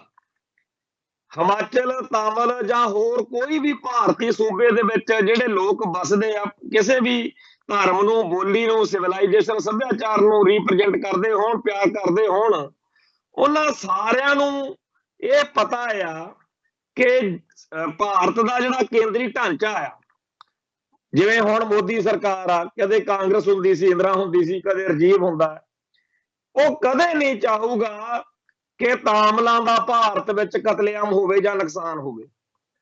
ਤੇ ਇਹੀ ਗੱਲ ਹਿਮਾਚਲੀਆਂ ਨੂੰ ਪਤਾ ਵੀ ਕੇਂਦਰ ਦੀ ਸਰਕਾਰ ਜਿਹੜੀ ਆ ਉਹ ਕਦੇ ਨਹੀਂ ਚਾਹੂਗੀ ਕਿ ਹਿਮਾਚਲੀਆਂ ਦਾ ਭਾਰਤ ਵਿੱਚ ਨੁਕਸਾਨ ਹੋਵੇ। ਤੇ ਸਿੱਖਾਂ ਬਾਰੇ ਉਲਟ ਗੱਲ ਵਾ। ਭਾਰਤ ਦੇ ਕੇਂਦਰ ਦੇ ਵਿੱਚ ਚਾਹੇ ਮੋਦੀ ਦੀ ਸਰਕਾਰ ਆ, ਚਾਹੇ ਕਿਸੇ ਕਾਂਗਰਸੀ ਦੀ ਸਰਕਾਰ ਆ, ਉਹਨਾਂ ਨੂੰ ਇਹ ਲੱਗਦਾ ਰਹਿੰਦਾ ਸਿੱਖਾਂ ਦੀ ਬਲੀ ਦੇ ਕੇ ਸਾਰੇ ਭਾਰਤ ਦੇ ਲੋਕਾਂ ਦੀਆਂ ਵੋਟਾਂ ਮਿਲ ਸਕਦੀਆਂ ਨੇ। ਜਿੰਨਾ ਟਾਈਮ ਸਿੱਖ ਇਸ ਸਿਆਸੀ ਸਮੀਕਰਨ ਨੂੰ ਆਪਦੇ ਅੰਦਰ ਵਸਾ ਨਹੀਂ ਲੈਂਦੇ, ਉਹਨਾਂ ਟਾਈਮ ਅਸੀਂ ਸਹੀ ਰਿਜ਼ਲਟ ਨਹੀਂ ਕੱਢ ਪਾਵਾਂਗੇ। ਹਿਮਾਚਲ ਦੇ ਲੋਕਾਂ ਨੂੰ, ਤਾਮਿਲਨਾਡੂ ਦੇ ਲੋਕਾਂ ਨੂੰ, ਜਾਂ ਕਿਸੇ ਵੀ ਹੋਰ ਸੂਬੇ ਦੇ ਕਿਸੇ ਹੋਰ ਧਰਮ, ਬੋਲੀ ਅਤੇ ਸੱਭਿਆਚਾਰ ਦੇ ਲੋਕਾਂ ਨੂੰ ਆਪਦੇ ਕੰਮਾਂ ਲਈ ਕਦੇ ਵੀ ਸੋਚਣਾ ਨਹੀਂ ਪੈਂਦਾ, ਕਿਉਂਕਿ ਉਹਨਾਂ ਨੂੰ ਪਤਾ ਕਿ ਸਾਡਾ ਕੋਈ ਕੱਖ ਨਹੀਂ ਵਿਗਾੜ ਸਕਦਾ, ਕਿਉਂਕਿ ਸਟੇਟ ਸਿਸਟਮ ਸਾਡੇ ਨਾਲ ਆ। ਸਿੱਖਾਂ ਦਾ ਕੰਮ ਉਲਟ ਵਾ। ਧੰਨ ਨੇ ਉਹ ਸਿੱਖ ਜਿਹੜੇ ਇਹੋ ਜਿਹੇ ਮਾਹੌਲ ਦੇ ਵਿੱਚ ਵੀ ਕੌਮ ਨੂੰ, ਧਰਮ ਨੂੰ ਸਮਰਪਿਤ ਹੋ ਕੇ ਸਰਗਰਮੀਆਂ ਕਰਦੇ ਨੇ, ਤੇ ਦੁਰ ਫਿੱਟੇ ਮੂੰਹ ਉਹਨਾਂ ਲੋਕਾਂ ਦਾ ਜਿਹੜੇ ਇਹੋ ਜਿਹੇ ਸਿੱਖਾਂ ਦਾ ਵਿਰੋਧ ਕਰਦੇ ਨੇ। ਹੁਣ ਤਾਮਿਲਨਾਡੂ ਦੇ ਵਿੱਚ ਉਹ ਬਿਮਾਰੀ ਕਿਉਂ ਨਹੀਂ ਹੈ, ਹਿਮਾਚਲ 'ਚ ਉਹ ਬਿਮਾਰੀ ਕਿਉਂ ਨਹੀਂ ਹੈ, ਸਾਨੂੰ ਬਿਮਾਰੀ ਉਹ ਕਿਉਂ ਪਈ ਹੋਈ ਆ, ਇਹ ਵੀ ਗੱਲ ਸਮਝਣ ਦੀ ਲੋੜ ਆ। ਅਸਲ ਵਿੱਚ ਜੋ ਖਾੜਕੂਵਾਦ ਨੂੰ ਦਬਾਉਣ ਦੇ ਨਾਂ ਤੇ ਜ਼ੁਲਮ ਹੋਇਆ, ਜਿਨ੍ਹਾਂ ਲੋਕਾਂ ਦੇ ਉਹ ਜ਼ੁਲਮ ਹੱਡਾਂ 'ਚ ਬਹਿ ਗਿਆ ਵੀ ਹਾਏ ਮਾਰੇ ਗਏ, ਲੁੱਟੇ ਗਏ, ਉਹਨਾਂ ਦਾ ਹੁਣ ਪੱਕੇ ਤੌਰ ਤੇ ਦਿਲ ਅਤੇ ਦਿਮਾਗ ਸੁੰਨ ਹੋ ਚੁੱਕਿਆ। ਉਹ ਇਹ ਮੰਨ ਹੀ ਨਹੀਂ ਸਕਦੇ, ਉਹ ਇਹ ਸੋਚ ਹੀ ਨਹੀਂ ਸਕਦੇ ਕਿ ਅੱਜ ਵੀ ਨਵੇਂ ਢੰਗ ਤਰੀਕੇ ਆ ਚੁੱਕਿਆ ਜਿਹਦੇ ਰਾਹੀਂ ਕੌਮ ਦਾ ਸੰਘਰਸ਼ ਅੱਗੇ ਤੋਰਿਆ ਜਾ ਸਕਦਾ। ਉਹਨਾਂ ਨੂੰ ਤਾਂ ਇਹੀ ਲੱਗਦਾ ਵੀ ਬਸ ਜੀ ਜਿਹੜਾ ਵੀ ਕੋਈ ਪੰਥ ਲਈ, ਪੰਜਾਬ ਲਈ ਸਰਗਰਮੀ ਕਰੂਗਾ, ਉਹਨੇ ਪਹਿਲਾਂ ਵਾਂਗ AK-47 ਚੱਕ ਲੈਣੀ ਆ, ਪਾਕਿਸਤਾਨ ਨੇ ਟ੍ਰੇਨਿੰਗ ਦੇ ਦੇਣੀ ਆ, ਤੇ ਇੱਥੇ ਫਿਰ ਖਾੜਕੂਵਾਦ ਨੂੰ ਦਬਾਉਣ ਦੇ ਨਾਂ ਹੇਠ ਬਹੁਤ ਜ਼ੁਲਮ ਹੋਣਗੇ ਤੇ ਸਾਤੋਂ ਕੁੱਟ ਨਹੀਂ ਖਾਧੀ ਜਾਣੀ। ਭਾਈ ਮੈਂ ਇੱਥੇ ਇੰਨੇ ਲੰਮੇ ਅਰਸੇ ਤੋਂ ਪੰਥਕ ਸਫਾਂ 'ਚ ਖਾਲਿਸਤਾਨੀ ਸੰਘਰਸ਼ ਵਿੱਚ ਆ। ਚਲੋ ਪਹਿਲਾਂ ਤਾਂ ਜੋ ਕੁਝ ਹੋਇਆ ਸੋ ਹੋਇਆ, ਪਰ ਹੁਣ ਆਲੇ ਦੁਆਲੇ ਬੜੀ ਵਾਰ ਇਹੋ ਜਿਹਾ ਕੁਝ ਵਾਪਰਦਾ, ਜਿਹੜੇ ਲੋਕ, ਜਿਹੜੇ ਨੌਜਵਾਨ ਕੋਈ ਸਰਗਰਮੀ, ਕੋਈ ਗਤੀਵਿਧੀ ਕਰਦੇ ਆ, ਉਹ ਆਪਦੇ ਸਿਰ ਤੇ ਕਰਦੇ ਆ। ਉਹਨਾਂ ਦੀ ਕਾਰਵਾਈ ਲਈ ਉਹਨਾਂ ਨੂੰ ਹੀ ਪੁਲਿਸ ਫੜਦੀ ਆ, ਕਿਸੇ ਨੂੰ ਐਵੇਂ ਨਹੀਂ ਟੰਗੀ ਜਾਂਦੇ ਵੀ ਐਵੇਂ ਫੜ ਲਿਆ। ਇਹ ਠੀਕ ਆ, ਪਹਿਲਾਂ ਬਹੁਤ ਜ਼ੁਲਮ ਹੋਇਆ, ਬੜਾ ਮਾੜਾ ਹੋਇਆ, ਪਰ ਅੱਜ ਸੋਸ਼ਲ ਮੀਡੀਆ ਦੇ ਜ਼ਮਾਨੇ 'ਚ ਨਾਲੋਂ ਨਾਲ ਇਹਦਾ ਦਹਾਈ ਪੈ ਜਾਂਦੀ ਆ, ਰੌਲਾ ਪੈ ਜਾਂਦਾ ਸਾਰੇ ਪਾਸੇ ਬਈ ਇਹ ਗੱਲ ਜਿਹੜੀ ਆ ਗਲਤ ਹੋਈ ਆ। ਤੇ ਇਹ ਅੱਜ ਵੀ ਡਰਾਉਣੋਂ ਨਹੀਂ ਹਟਦੇ, ਬੜਾ ਡਰਾ ਰਹੇ ਨੇ ਬਈ ਜੇ ਸਿੱਖ ਹੱਕ ਸੱਚ ਦੀ ਗੱਲ ਕਰਨੋਂ ਨਾ ਹਟੇ ਤਾਂ ਮਾਹੌਲ ਖਰਾਬ ਹੋ ਜਾਣਾ, ਤੇ ਇੱਥੇ ਰਾਸ਼ਟਰਪਤੀ ਰਾਜ ਲਾ ਕੇ ਫੌਜ ਲਾ ਦਿੱਤੀ ਜਾਣੀ ਹੈ। ਫਿਰ ਕਹਿੰਦੇ ਆ ਵੀ ਉਦੋਂ ਫਿਰ SYL ਦਾ ਆਰਡਰ ਆ ਜਾਣੇ ਆ ਸੁਪਰੀਮ ਕੋਰਟ ਚੋਂ ਕਿ ਇਹਨੂੰ ਬਣਾ ਕੇ ਹਰਿਆਣੇ ਨੂੰ ਪਾਣੀ ਦਿੱਤਾ ਜਾਵੇ, ਸਤਲੁਜ ਦਾ ਪਾਣੀ ਯਮੁਨਾ 'ਚ ਪਾਇਆ ਜਾਵੇ। ਕਹਿੰਦੇ ਆ ਰਾਸ਼ਟਰਪਤੀ ਰਾਜ ਲੱਗਿਆ ਹੋਣਾ ਤੇ ਪੰਜਾਬ ਦਾ ਪਾਣੀ ਜਿਹੜਾ ਹੈ ਉਹ ਫੌਜ ਵਾਲੇ ਖੜ ਕੇ ਕੋਲੇ ਨਹਿਰ ਪਟਾਉਣਗੇ ਤੇ ਆਪਣੇ ਤੋਂ ਕੁਝ ਨਹੀਂ ਕਰ ਹੋਣਾ। ਹੁਣ ਮੈਂ ਇਹਦੇ ਤੇ ਇੱਕ ਗੱਲ ਪੁੱਛਣੀ ਚਾਹੁੰਦਾ ਵੀ ਬੜੀ ਵਧੀਆ ਗੱਲ ਆ ਤੁਹਾਡੀ ਕਿ ਆਪਾਂ ਨੂੰ ਇਸ ਗੱਲ ਦੀ ਚਿੰਤਾ ਕਰਨੀ ਚਾਹੀਦੀ ਆ ਕਿ SYL ਜਿਹੜੀ ਆ ਕੰਪਲੀਟ ਨਾ ਹੋ ਜੇ, ਪਰ ਜਿਹੜਾ ਪਾਣੀ ਹਰਿਆਣੇ ਅਤੇ ਰਾਜਸਥਾਨ ਨੂੰ SYL ਪੁੱਟੇ ਬਗੈਰ ਹੀ ਦਿੱਤਾ ਜਾ ਰਿਹਾ, ਉਹਦੇ ਖਿਲਾਫ ਤੁਸੀਂ ਹੁਣ ਤਾਂ ਰਾਸ਼ਟਰਪਤੀ ਰਾਜ ਨਹੀਂ ਲੱਗਿਆ ਹੋਇਆ, ਉਹਦੇ ਖਿਲਾਫ ਕੀ ਕਰ ਲਿਆ ਵੀ ਕੀ ਫਨੋ ਖੋਲਿਆ? ਚਾਹੇ ਉਹ ਬਾਦਲ ਦਾ ਰਾਜ ਸੀ, ਚਾਹੇ ਉਹ ਕੈਪਟਨ ਦਾ ਰਾਜ ਸੀ, ਚਾਹੇ ਉਹ ਚੰਨੀ ਦਾ ਰਾਜ ਸੀ ਤੇ ਚਾਹੇ ਅੱਜ ਭਗਵੰਤ ਮਾਨ ਦਾ ਰਾਜ ਆ। ਪੰਜਾਬ ਦਾ ਪਾਣੀ ਹਰੀਕੇ ਪੱਤਣ ਤੋਂ ਜਾਂ ਜਿਹੜੀ ਭਾਖੜਾ ਮੇਨ ਲਾਈਨ ਆ ਉਹਦੇ ਰਾਹੀਂ ਹਰਿਆਣੇ ਅਤੇ ਰਾਜਸਥਾਨ ਨੂੰ ਲੁੱਟ ਕੇ ਦਿੱਤਾ ਜਾ ਰਿਹਾ ਬਿਲਕੁਲ ਮੁਫਤ ਵਿੱਚ। ਉਲਟਾ ਭਗਵੰਤ ਮਾਨ ਦੀ ਸਰਕਾਰ ਨੇ ਉਹਨੂੰ ਹੇਠਾਂ ਪੱਕਾ ਕਰਦਾ ਕਿ ਜਿਹੜਾ ਪਾਣੀ ਆ ਉਹ ਹੇਠਾਂ ਦੀ ਰਿਸ ਕੇ ਇਸ ਇਲਾਕੇ ਦੇ ਲੋਕਾਂ ਨੂੰ ਕੋਈ ਰਾਹਤ ਨਾ ਦੇ ਦੇਵੇ। ਮਾੜਾ ਮੋਟਾ ਆਪਾਂ ਨੂੰ ਪਤਾ ਨਾ ਨਹਿਰ ਦੇ ਕੰਢਿਆਂ ਦੇ ਉੱਤੇ ਬੜੇ ਹਰੇ ਸਬਜ਼ ਬਾਗ ਵਾਂਗੂ ਕਿਕਰਾਂ, ਟਾਹਲੀਆਂ, ਨਿੰਮ, ਤੂਤ ਉੱਗੇ ਹੁੰਦੇ ਆ ਕਿਉਂਕਿ ਪਾਣੀ ਹੇਠਾਂ ਅਸਰ ਕੀਤਾ ਹੁੰਦਾ, ਜ਼ਮੀਨ 'ਚ ਵਧੀਆ ਹੁੰਦਾ ਪਾਣੀ ਦਾ ਪੱਧਰ ਉੱਥੇ, ਤੇ ਉਹਦਾ ਵੀ ਇਲਾਜ ਕਰ ਰਹੇ ਨੇ ਅਗਲੇ ਵੀ ਥੱਲੇ ਪਲਾਸਟਿਕ ਜਿਹੜਾ ਹੈ ਉਹਦਾ ਸੀਮੈਂਟਡ ਕਰਕੇ ਸਾਰਾ ਪਾਣੀ ਸਿੱਧਾ ਭੱਜਿਆ ਜਾਵੇ ਹਰਿਆਣੇ ਤੇ ਰਾਜਸਥਾਨ ਨੂੰ। ਭਾਈ ਤੁਸੀਂ ਸਾਨੂੰ ਕਹਿੰਦੇ ਹੋ ਕਿ ਰਾਸ਼ਟਰਪਤੀ ਰਾਜ ਲਾ ਕੇ SYL ਕੰਪਲੀਟ ਕਰਨਗੇ, ਉਹ ਤਾਂ ਜਦੋਂ ਕਰਨਗੇ ਸੋ ਕਰਨਗੇ, ਉਹ ਜਦੋਂ ਪਾਣੀ ਪੰਜਾਬ ਦਾ ਸਤਲੁਜ ਦੇ ਰਾਹੀਂ ਯਮੁਨਾ 'ਚ ਪਊਗਾ ਉਹ ਤਾਂ ਜਦੋਂ ਪਊਗਾ, ਪਰ ਸਾਨੂੰ ਤਾਂ ਤੁਸੀਂ ਇਹ ਦੱਸੋ ਕਿ ਜਿਹੜਾ ਪਹਿਲਾਂ ਪਾਣੀ ਜਾਂਦਾ ਉਹ ਉਹਨਾਂ ਲੋਕਾਂ ਨੇ ਰੋਕ ਲਿਆ ਜਿਨ੍ਹਾਂ ਨੂੰ ਵਾਰ-ਵਾਰ ਸੱਤਾ ਮਿਲਦੀ ਰਹੀ ਹੈ। ਸਾਨੂੰ ਇੱਕ ਅੱਜ ਲੱਗਿਆ ਹੋਇਆ ਫੌਜੀ, ਰਿਟਾਇਰ ਫੌਜੀ ਅਧਿਕਾਰੀ, ਉਹ ਬੜਾ ਮਤਾਂ ਦੇਣ ਦਾ ਜਿਹੜਾ ਠੇਕਾ ਫੜੀ ਬੈਠਾ, ਕਹਿੰਦਾ ਬਈ ਇਹ ਫਿਰ ਪੰਜਾਬ ਦੇ ਜਿੰਨੇ ਵੀ ਸਿਆਸੀ ਆਗੂ ਆ ਨਾ ਇਹ ਪਾਵਰਲੈਸ ਹੋ ਜਾਣਗੇ, ਉਦੋਂ ਸਾਰੀ ਪਾਵਰ ਦਿੱਲੀ ਵਾਲਿਆਂ ਕੋਲੇ ਹੋਊਗੀ, ਦਿੱਲੀ ਦਾ ਇੱਥੇ ਗਵਰਨਰ ਹੋਊਗਾ ਲਾਇਆ, ਉਹ ਜੋ ਮਰਜ਼ੀ ਕਰੇ ਕਰਾਵੇ, ਦਿੱਲੀ ਇੱਥੇ ਪੰਜਾਬ 'ਚ ਬੜਾ ਮਾੜਾ ਹੋਊਗਾ। ਇਹਦੇ ਵਿੱਚ ਦੋ ਤਿੰਨ ਗੱਲਾਂ ਆ। ਪਹਿਲਾਂ ਤਾਂ ਇਹ ਆ ਵੀ ਰਾਸ਼ਟਰਪਤੀ ਰਾਜ ਲਾਏ ਤੋਂ ਬਗੈਰ ਬੜਾ ਚੰਗਾ ਵਾਪਰ ਰਿਹਾ, ਇੱਥੇ ਬੜਾ ਚੰਗਾ ਵਾਪਰ ਰਿਹਾ। ਕਿਹੜੀ ਚੀਜ਼ ਆ ਜਿਹਤੇ ਫਖਰ ਕਰੀਏ, ਕਿਹੜੀ ਚੀਜ਼ ਆ ਜਿਹੜੀ ਦਿੱਲੀ ਵਾਲੇ ਨਹੀਂ ਕਰਦੇ? ਅਗਲੀ ਗੱਲ ਬਈ ਜਦੋਂ ਬਾਦਲ ਦਾ ਸਾਡੇ ਨੇੜੇ ਸਭ ਤੋਂ ਤਾਂ ਅਕਾਲੀ ਦਲ ਜੀ ਮੰਨਿਆ ਜਾ ਸਕਦਾ ਨਾ ਪੰਥ ਅਤੇ ਪੰਜਾਬ ਦੇ, ਜਦੋਂ ਉਹਨਾਂ ਦਾ ਰਾਜ ਆਇਆ ਉਦੋਂ ਅਸੀਂ ਤਾਂ ਸੋਚਿਆ ਵੀ ਜਿਹੜਾ 'ਚ ਨਜ਼ਰਬੰਦ ਸਿੱਖ ਰਿਹਾ ਹੋਣਗੇ ਤੇ ਜਿਹੜੇ ਬੁੱਚੜ ਪੁਲਸੀਏ ਨੇ ਉਹਨਾਂ ਨੂੰ ਸਜ਼ਾਵਾਂ ਹੋਣਗੀਆਂ। ਇਹ ਐਵੇਂ ਨਹੀਂ ਸੀ ਸੋਚਿਆ ਪੰਜਾਬ ਨੇ, ਸਿੱਖਾਂ ਨੇ ਐਵੇਂ ਨਹੀਂ ਸੀ ਮੰਨ ਲਿਆ ਦਿਮਾਗ 'ਚ। ਇਹ ਵਾਅਦੇ ਸਟੇਜਾਂ ਤੋਂ ਖੜ ਕੇ ਸਰਦਾਰ ਸੁਖਬੀਰ ਸਿੰਘ ਬਾਦਲ, ਸਰਦਾਰ ਪ੍ਰਕਾਸ਼ ਸਿੰਘ ਬਾਦਲ ਤੇ ਸਾਰੇ ਅਕਾਲੀ ਲੀਡਰਾਂ ਨੇ ਕੀਤੇ ਸੀ 1997 ਦੀਆਂ ਵੋਟਾਂ ਮੌਕੇ। ਵੋਟਾਂ ਪਾ ਕੇ ਇਹਨਾਂ ਨੂੰ ਸੱਤਾ ਦਿੱਤੀ ਤੇ ਇਹਨਾਂ ਨੇ ਕੀ ਕੀਤਾ? ਛੁਣ-ਛੁਣਾ ਖੜਕਾ ਕੇ ਦੱਸਦਾ ਵੀ ਅਸੀਂ ਤਾਂ ਨਹੀਂ ਕੁਝ ਕਰਨਾ। ਫਿਰ ਜੇ ਸਿੱਖਾਂ ਨੇ ਆਪ ਉਦਮ ਕੀਤਾ ਤੇ ਲੋਕ ਕਮਿਸ਼ਨ ਬਣਾਇਆ, ਉਹਦੇ ਖਿਲਾਫ ਕਾਨੂੰਨੀ ਚਾਰਾਜੋਈ ਕਰਕੇ ਉੱਤੇ ਪਾਬੰਦੀ ਲਾਤੀ ਬਾਦਲ ਸਾਹਿਬ ਨੇ। ਰਹਿੰਦੀ ਖੂੰਦੀ ਕਸਰ ਉਦੋਂ ਪੂਰੀ ਹੋ ਗਈ ਜਿੱਦਣ ਭਾਈ ਸਾਹਿਬ ਭਾਈ ਗੁਰਦੇਵ ਸਿੰਘ ਕੌਂਕੇ ਜਿਹੜੇ ਅਕਾਲ ਤਖਤ ਸਾਹਿਬ ਦੇ ਜਥੇਦਾਰ ਸੀ ਸਾਡੀ ਕੌਮ ਦੇ, ਉਹਨਾਂ ਦੇ ਬੁੱਚੜ ਪੁਲਸੀਆਂ ਦੀ ਇੱਕ ਮੁਕੰਮਲ ਜਾਂਚ ਹੋਈ ਕਿ ਇਹਨਾਂ ਨੇ ਇਹ ਕਰਤੂਤ ਕੀਤੀ ਆ। ਉਹ ਗਵਾਹ ਵੀ ਵਿਚਾਰੇ ਗਵਾਹੀਆਂ ਦੇ ਕੇ ਪਛਤਾਏ ਹੋਣੇ ਆ ਵੀ ਅਸੀਂ ਸੱਚ ਦੱਸਣਾ। ਤੇ ਬਾਦਲ ਸਾਹਿਬ ਨੇ ਉਸ ਤਵਾੜੀ ਕਮਿਸ਼ਨ ਦੀ ਰਿਪੋਰਟ ਨੂੰ ਪਤਾ ਨਹੀਂ ਕਿਹੜੇ ਖੂਹ 'ਚ ਸਿੱਟਦਾ। ਹੁਣ ਸਾਡੇ ਨਾਲ ਤਾਂ ਜਿਹੜੀ ਬੁਰੀ ਤੋਂ ਬੁਰੀ ਕੀਤੀ ਸਾਡੇ ਸਭ ਤੋਂ ਨੇੜਲਿਆਂ ਨੇ ਕਰਕੇ ਦਿਖਾਤੀ।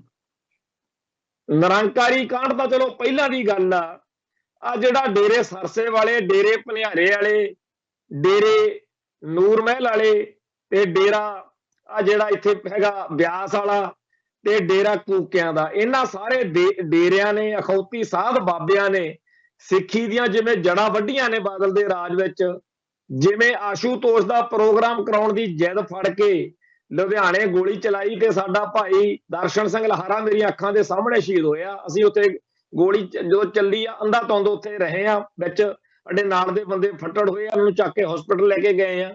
ਚਲੋ ਸਾਡੇ ਨਹੀਂ ਵੱਜੀ, ਪਰ ਉੱਥੇ ਕੋਈ ਗੋਲੀ ਕਿਹੜਾ ਪੁੱਛ ਕੇ ਆਉਂਦੀ ਸੀ, ਅੰਧਾ ਧੁੰਦ ਗੋਲੀ ਉੱਥੇ ਚੱਲੀ ਹੈ। ਬਾਦਲ ਦਾ ਰਾਜ ਸੀ। ਆਸ਼ੂਤੋਸ਼ ਦਾ ਸਮਾਗਮ ਕਰਾਉਣਾ ਕਹਿੰਦੇ ਤੇ ਸਿੱਖ ਚਾਹੇ 200 ਕਤਲ ਕਰਨਾ ਪੈ ਜਾਏ। ਬਾਬਾ ਹਰਨਾਮ ਸਿੰਘ ਖਾਲਸਾ ਵੀ ਸਾਡੇ ਨਾਲ ਸੀ, ਟਕਸਾਲ ਦੇ ਮੁਖੀ। ਇਹੀ ਕੁਛ ਜਿੱਦਣ ਗੁਰਦਾਸਪੁਰ ਦੇ ਵਿੱਚ ਸਿੱਖ ਨੌਜਵਾਨ ਦੀ ਦਸਤਾਰ ਲਾ ਕੇ ਬੇਅਦਬੀ ਕੀਤੀ ਹਿੰਦੂ ਅੱਤਵਾਦੀਆਂ ਨੇ, ਆ ਜਿਹੜਾ ਹਰਵਿੰਦਰ ਸੋਨੀ ਹੁਣ ਪਿੱਛੇ ਜੇ ਫੜਿਆ, ਜਿਹੜਾ ਸੂਰੀ ਦੇ ਮਰਨ ਤੋਂ ਬਾਅਦ ਫਿਰ ਵੀ ਭਗਾਈ ਮਾਰਦਾ ਸੀ, ਉੱਥੇ ਫਿਰ ਸਾਡਾ ਵੀਰ ਜਸਪਾਲ ਸਿੰਘ ਚੌੜ ਸਿੱਧਵਾਂ ਸ਼ਹੀਦ ਕਰਤਾ। ਤੇ ਫਿਰ ਜਦੋਂ ਸਾਹਿਬ ਸ੍ਰੀ ਗੁਰੂ ਗ੍ਰੰਥ ਸਾਹਿਬ ਦੇ ਸਰੂਪ ਦੇ ਬੇਅਦਬੀ ਵਾਲਾ ਕਾਂਡ ਹੋਇਆ, ਉਹਦੇ ਚ ਭਾਈ ਕ੍ਰਿਸ਼ਨ ਭਗਵਾਨ ਸਿੰਘ ਤੇ ਹੋਰ ਜਿਹੜੇ ਸਿੰਘ ਸਾਡੇ ਸ਼ਹੀਦ ਹੋਏ, ਉੱਥੇ ਦੋ ਸਿੰਘ ਉੱਥੇ ਸ਼ਹੀਦ ਹੋਏ, ਤੇ ਬਾਕੀ ਹੋਰ ਇਹ ਜਿਹੜੇ ਸਾਡਾ ਸਭ ਕਾਂਗਰਸ ਤਾਂ ਸਾਡੀ ਹੈ ਨਹੀਂ, ਉਹਨੇ ਤਾਂ ਜ਼ੁਲਮ ਕਰਨਾ ਹੀ ਹੈ। ਹੋਰ ਕੋਈ ਸਾਡਾ, ਅਸੀਂ ਬੀਜੇਪੀ ਤੋਂ ਆਸ ਨਹੀਂ ਕੋਈ ਰੱਖਦੇ। ਸਭ ਤੋਂ ਆਸ ਤਾਂ ਅਸੀਂ ਬਾਦਲ ਦਲ ਤੋਂ ਹੀ ਰੱਖ ਸਕਦੇ ਹਾਂ, ਤੇ ਜਿਹੜੀ ਆਸ ਉਹ ਤੋਂ ਰੱਖੀ ਸਾਨੂੰ ਮਿਲਿਆ ਕੀ ਉਹਦੇ ਚੋਂ। ਜੇ ਉਹਦੇ ਤੋਂ ਕੋਈ ਆਸ ਨਹੀਂ ਰਹੀ, ਫਿਰ ਰਾਸ਼ਟਰਪਤੀ ਰਾਜ ਸਾਡਾ ਕੀ ਖੋਲੂਗਾ ਜਿਹੜਾ ਪਹਿਲਾਂ ਖੋਲਿਆ। ਪਹਿਲਾਂ ਵੀ ਰਾਸ਼ਟਰਪਤੀ ਰਾਜ ਲੱਗਿਆ ਰਿਹਾ, 1983 ਤੋਂ ਬਾਅਦ ਵੀ ਲੱਗਿਆ। 1983 ਚ ਜਦੋਂ ਢਿਲਮਾ ਕਾਂਡ ਹੋਇਆ ਉਦੋਂ ਲੱਗਿਆ ਸੀ, ਬਾਅਦ ਚ ਬਰਨਾਲੇ ਵਾਲੀ ਸਰਕਾਰ ਖਤਮ ਕਰਕੇ ਵੀ ਲੱਗਿਆ, ਜਦੋਂ ਬਿਆੰਤੇ ਦਾ ਰਾਜ ਮੁੱਚੜਦਾ ਹੈ ਉਦੋਂ ਤੇ 92 ਤੱਕ। ਤੋਂ ਜਿਹੜਾ ਇਹ ਰਾਸ਼ਟਰਪਤੀ ਰਾਜ ਦਾ ਹੋਊਗਾ, ਇਹ ਤਾਂ ਸਿੱਖਾਂ ਨੇ ਹੰਢਾਇਆ ਹੋਇਆ, ਇਹ ਦੇਖਿਆ ਹੋਇਆ ਇੱਥੇ ਕੀ ਤੋਪ ਚੱਲ ਜੂ ਜਿਹੜੀ ਨਹੀਂ ਚੱਲਣੀ। ਹੁਣ ਵੀ ਤਾਂ ਉਹੀ ਕੁਛ ਹੁੰਦਾ, ਰਾਸ਼ਟਰਪਤੀ ਰਾਜ ਲਗਾਏ ਬਗੈਰ ਵੀ ਤਾਂ ਉਵੇਂ ਹੀ ਪੰਜਾਬ ਦੇ ਨੌਜਵਾਨ ਚੱਕ ਚੱਕ ਕੇ UAPA ਚ ਠੋਕੇ ਜਾ ਰਹੇ ਨੇ। ਤੇ ਜਿਹੜੇ ਪਾਵਰਲੈਸ ਲੀਡਰ ਹੋ ਜਾਣਗੇ ਦੀ ਗੱਲ ਕਰਦੇ ਆ ਫੌਜੀ ਸਾਹਿਬ, ਇਹ ਦੱਸਣ ਵੀ ਜਦੋਂ ਪਾਵਰਫੁੱਲ ਲੀਡਰ ਹੁੰਦੇ ਆ ਪੰਜਾਬ ਦੇ ਵਿੱਚ ਚੁਣੇ ਹੋਏ ਲੋਕਾਂ ਦੇ MLA MP, ਉਹਨਾਂ ਦੀ ਕੋਈ ਪੁੱਛਗਿੱਛ ਨਹੀਂ, ਦਿੱਲੀੋਂ ਗੱਡੀ ਆਉਂਦੀ ਆ ਜਿਹਨੂੰ ਮਰਜ਼ੀ ਚੱਕ ਕੇ ਲੈ ਜਾਂਦੇ ਆ ਤੇ UAPA ਲਾ ਕੇ। ਜੱਗੀ ਜਹੌਲਾ ਕਿੰਨੇ ਸਾਲ ਹੋ ਗਏ ਅੰਦਰ ਬੈਠੇ ਨੂੰ ਉਹਨੂੰ, ਤੇ ਪੰਜਾਬ ਦੇ ਕਿਹੜੇ ਪੋਲੀਟੀਸ਼ੀਅਨ ਨੇ ਉਹਨੂੰ ਰੋਕ ਲਿਆ ਉਹਦੇ ਤੇ ਹੁੰਦੇ ਜ਼ੁਲਮ ਨੂੰ। ਤੇ ਜੇਕਰ ਹੋਰ ਤਾਂ ਮੈਂ ਫੇਰ ਇਹੀ ਕਹਿਣਾ ਵੀ ਸਾਨੂੰ ਡਰਾਉਂਦੇ ਆ, ਕਹਿੰਦੇ ਜੀ ਰਾਸ਼ਟਰਪਤੀ ਰਾਜ ਲਾਗੂ ਹੋ ਜੂ। ਤੇ ਅੱਜ ਹਾਲ ਕੀ ਆ, ਪਹਿਲਾਂ ਜਿਹੜੇ ਜਦੋਂ 1984 ਤੋਂ ਬਾਅਦ ਆਪਾਂ ਆਪਦੀ ਹੋਂਦ ਹਸਤੀ ਲਈ ਲੜਦੇ ਸੀ ਮਰਦੇ ਸੀ, ਤੇ ਅੱਜ ਆਪਦੇ ਆਪ ਨੂੰ ਬਚਾਉਣ ਲਈ ਵੀ ਬਾਹਰ ਕਿਸੇ ਲੁਕ ਜਾਈਏ, ਕਿਤੇ ਭੱਜ ਲਈਏ, ਹਰੇਕ ਜਿਹੜਾ ਹੈਗਾ ਭੱਜ ਦੌੜ ਕਰਦਾ ਫਿਰਦਾ। ਹਰ ਸਿੱਖ ਕੋਈ ਓਟ ਆਸਰਾ ਲੱਭਦਾ ਫਿਰਦਾ ਜਿੱਥੇ ਉਹ ਆਪਦੇ ਟੱਬਰ ਨੂੰ, ਆਪਦੇ ਭਵਿੱਖ ਨੂੰ ਸੁਰੱਖਿਅਤ ਕਰ ਲਵੇ। ਤੇ ਜਿਹੜੀ ਮਾੜੀ ਸਿੱਖਾਂ ਨਾਲ ਹੁਣ ਹੋ ਰਹੀ ਆ, ਫੌਜ ਲੱਗਣ ਨਾਲ ਇਹਦੇ ਨਾਲੋਂ ਥੋੜੀ ਜਿਹੀ ਵੱਧ ਮਾੜੀ ਹੋ ਜੂ। ਹੋਰ ਇੱਥੇ ਕੀ ਹੋ ਜੂਗਾ, ਜਿਵੇਂ ਸਾਡੇ ਨਾਲ ਸੈਣੀ ਉਹਨਾਂ ਨੇ ਕਰ ਲਈ ਬਾਦਲ ਸਾਹਿਬ ਦੇ ਰਾਜ ਵਿੱਚ। ਸਾਡੇ ਆਪਦੇ ਹੀ ਸੀ ਨਾ ਸ਼੍ਰੋਮਣੀ ਅਕਾਲੀ ਦਲ, ਪੰਥ ਦੀ ਜਮਾਤ ਕਹਿੰਦੇ, ਤੇ ਉਹਦੇ ਰਾਜ ਭਾਗ ਦੇ ਵਿੱਚ ਜੋ ਕੁਝ ਸਾਡੇ ਨਾਲ ਵਾਪਰਿਆ, ਉਹ ਕੀ ਤੋਂ ਇੱਥੇ ਕੋਈ ਮਾੜਾ ਜਿਹਾ ਖਾਲਿਸਤਾਨ ਕੰਧ ਤੇ ਲਿਖ ਦੇਵੇ ਤੇ ਚੱਕ ਕੇ ਅਗਲੇ ਲੈ ਜਾਂਦੇ ਆ, ਤੇ ਕੇਸ ਉਹ ਬਣਾਉਂਦੇ ਆ ਵੀ ਜਿਵੇਂ ਬਹੁਤ, ਤੇ ਉਹਦੇ ਨਾਲੋਂ ਖਤਰਨਾਕ ਗੱਲਾਂ ਆਲੇ ਦੁਆਲੇ ਬਥੇਰੇ ਹਿੰਦੂ ਕੱਟੜਪੰਥੀ ਕਰਦੇ ਆ, ਕੋਈ ਨਹੀਂ ਉਹਨਾਂ ਨੂੰ ਪੁੱਛਦਾ। ਤੇ ਜੇਕਰ ਜਦੋਂ ਰਾਸ਼ਟਰਪਤੀ ਰਾਜ ਨਹੀਂ ਲੱਗਿਆ ਹੋਇਆ, ਉਦੋਂ ਵੀ ਜੱਗੀ ਜਹੌਲ ਵਰਗੇ ਸਾਲਾਂ ਬੱਧੀ ਸਲਾਖਾਂ ਪਿੱਛੇ ਰੱਖੇ ਜਾ ਸਕਦੇ ਆ, ਤੇ ਸਜ਼ਾਵਾਂ ਪੂਰੀਆਂ ਹੋਣ ਦੇ ਬਾਵਜੂਦ ਰਿਹਾਈਆਂ ਜਿਹੜੀਆਂ ਨੇ ਨਹੀਂ ਕੀਤੀਆਂ ਜਾਂਦੀਆਂ, ਤੇ ਕਿਸੇ ਵੀ ਗੱਲ ਦਾ ਕੋਈ ਮਤਲਬ ਨਹੀਂ ਰਹਿੰਦਾ ਸਿੱਖਾਂ ਦੀ ਦਾ, ਵੱਡੀ ਤੋਂ ਵੱਡੀ ਕਾਰਵਾਈ ਬੇਅਰਥ ਹੋ ਜਾਂਦੀ ਆ। ਤੇ ਫੇਰ ਭਾਈ ਇਹਦੇ ਨਾਲੋਂ ਮਾੜਾ ਰਾਸ਼ਟਰਪਤੀ ਰਾਜ ਹੋਊਗਾ ਜਿਹੜਾ ਹੁਣ ਹੋਇਆ ਹੋਇਆ, ਇਹਦੇ ਨਾਲੋਂ ਵੀ ਮਾੜੀ ਚੀਜ਼ ਹੋਊਗੀ? ਮੈਨੂੰ ਤਾਂ ਲੱਗਦਾ ਨਹੀਂ। ਹਾਂ, ਉਹਨਾਂ ਲਈ ਮਾੜੀ ਹੋਊਗੀ ਜਿਹੜੇ ਹੁਣ ਤੱਕ ਮਾਤਾ ਦਾ ਮਾਲ ਬਣ ਕੇ ਕਲਗੀਧਰ ਦੇ ਲਾਲਾ ਨੂੰ ਚੜਾਉਂਦੇ ਰਹੇ ਆ ਤਿਰੰਗੇ ਚੱਕ ਕੇ, ਤੇ ਭਾਰਤ ਮਾਤਾ ਕੀ ਜੈ ਕਹਿੰਦੇ ਹੁੰਦੇ ਸੀ। ਜਦੋਂ ਉਹਨਾਂ ਦੇ ਛਿੱਤਰ ਪੈਣਗੇ, ਉਹਨਾਂ ਦੀ ਜਦੋਂ ਬੇਇੱਜ਼ਤੀ ਹੋਊਗੀ, ਉਹਨਾਂ ਦੇ ਜੁੱਤੀਆਂ ਪੈਣੀਆਂ ਤਾਂ ਸਾਡੇ ਵੀ ਨੇ, ਪਰ ਉਹਨਾਂ ਨੂੰ ਨਿਆਣੇ ਉਹਦੇ ਟੱਬਰ ਦੇ ਘਰ ਦੇ ਜ਼ਰੂਰ ਬਹਿ ਕੇ ਕਹਿਣਗੇ ਵੀ ਫਾਇਦਾ ਕੀ ਹੋਇਆ ਹਿੰਦੁਸਤਾਨ ਜਿੰਦਾਬਾਦ ਕਰਨ ਦਾ। ਆ ਜਿਹੜੇ ਖਾਲਿਸਤਾਨੀ ਸੋਚ ਵਾਲੇ ਆ, ਪੰਥਕ ਸੋਚ ਵਾਲੇ ਆ, ਆਪਣੇ ਨਾਲੋਂ 1000 ਦਰਜੇ ਚੰਗੇ ਆ। ਜੇ ਉਹਨਾਂ ਤੇ ਜ਼ੁਲਮ ਹੋ ਰਿਹਾ ਤਾਂ ਉਹ ਜ਼ੁਲਮ ਝੱਲ ਰਹੇ ਨੇ, ਤੇ ਉਹਨਾਂ ਨੂੰ ਮਲਾਲ ਵੀ ਕੋਈ ਨਹੀਂ, ਕਿਉਂਕਿ ਉਹ ਕਹਿੰਦੇ ਨੇ ਅਸੀਂ ਕਰਕੇ ਖਾਂਦੇ ਆ। ਸਾਡੇ ਨਾਲ ਤਾਂ ਇਹਦੇ ਨਾਲੋਂ ਵੀ ਮਾੜੀ ਹੋ ਜਾਵੇ ਸਾਨੂੰ ਕੋਈ ਨਹੀਂ, ਕਿਉਂਕਿ ਅਸੀਂ ਕੌਮ ਲਈ, ਧਰਮ ਲਈ, ਆਪਦੀ ਗੱਲ ਲਈ ਲੜ ਰਹੇ ਹਾਂ। ਤੇ ਤੁਸੀਂ ਉਹ ਸਾਰਾ ਕੁਝ, ਉਹੀ ਸਾਰੀਆਂ ਜੁੱਤੀਆਂ ਹਿੰਦੁਸਤਾਨੀਆਂ ਦੇ ਵਿੱਚ ਜਿਹੜਾ ਹੈਗਾ ਆਪਦਾ ਭਰੋਸਾ ਕਾਇਮ ਕਰਦੇ ਕਰਦੇ ਹੀ ਖਾਈ ਜਾਂਦੇ ਹੋ। ਕੀ ਫਾਇਦਾ ਹੋਇਆ ਭਾਰਤ ਮਾਤਾ ਕੀ ਜੈ ਕਹਿ ਕੇ ਤਿਰੰਗੇ ਚੱਕਣ ਦਾ? ਨਾ ਤੁਹਾਡਾ ਹਿੰਦੁਸਤਾਨੀ ਯਕੀਨ ਕਰਦੇ ਆ, ਨਾ ਤੁਹਾਡਾ ਕੋਈ ਖਾਲਿਸਤਾਨੀ ਯਕੀਨ ਕਰਦਾ। ਸੋ ਜਿਹੜੇ ਆਪਦੇ ਆਪ ਨੂੰ ਬਾਹਲੇ ਸਿਆਣੇ ਬਣੇ ਹੋਏ ਨੇ ਬਈ ਐ ਹੋ ਜੂ ਆਹ ਹੋ ਜੂ, ਇਹ ਸਾਰੇ ਦੇ ਸਾਰੇ ਜੇ ਅਕਲ ਸਿੱਖਣੀ ਆ ਤਾਂ ਤਾਮਿਲਨਾਡੂ ਦੇ ਲੋਕਾਂ ਤੋਂ, ਹਿਮਾਚਲੀਆਂ ਤੋਂ ਤੇ ਹੋਰ ਭਾਰਤੀਆਂ ਤੋਂ ਸਿੱਖਣ ਕਿ ਆਪਦੀ ਬੋਲੀ, ਆਪਦੇ ਧਰਮ, ਆਪਦੇ ਲੋਕਾਂ ਨਾਲ ਕਿਵੇਂ ਖੜੀ ਦਾ। ਮੈਨੂੰ ਚੇਤੇ ਆ ਇੱਕ ਵਾਰੀ ਗੁਰਦੁਆਰਾ ਬੰਗਲਾ ਸਾਹਿਬ ਗਏ ਸੀ 96-97 ਤੋਂ ਬਾਅਦ, ਜਦੋਂ ਇਹਨਾਂ ਦਾ ਰਾਜ ਆਇਆ ਤੇ ਉੱਥੇ ਇੱਕ ਕਾਲੇ ਜਿਹੜਾ ਤੇਲ ਆ ਉਹਦੇ ਨਾਲ ਗੁਰਦੁਆਰਾ ਬੰਗਲਾ ਸਾਹਿਬ ਦੀ ਬਾਹਰਲੀ ਕੰਧ ਉੱਤੇ ਲਿਖਿਆ ਹੁੰਦਾ ਸੀ, ਬਾਦਲ ਸਾਹਿਬ ਆਪਦੇ ਸਾਰੇ ਲੀਡਰਾਂ ਨੂੰ ਲੈ ਕੇ ਦਿੱਲੀ ਆਓ, ਇੱਥੇ ਆ ਕੇ ਸੁਸ਼ਮਾ ਆਪਣੇ ਮਮਤਾ ਬੈਨਰਜੀ, ਜੈ ਲਲਿਤਾ ਤੇ ਹੋਰਾਂ ਤੋਂ ਆ ਕੇ ਸਿੱਖੋ ਕਿ ਆਪਦੇ ਲੋਕਾਂ ਲਈ ਕਿਵੇਂ ਹੱਕ ਲਏ ਜਾਂਦੇ ਆ।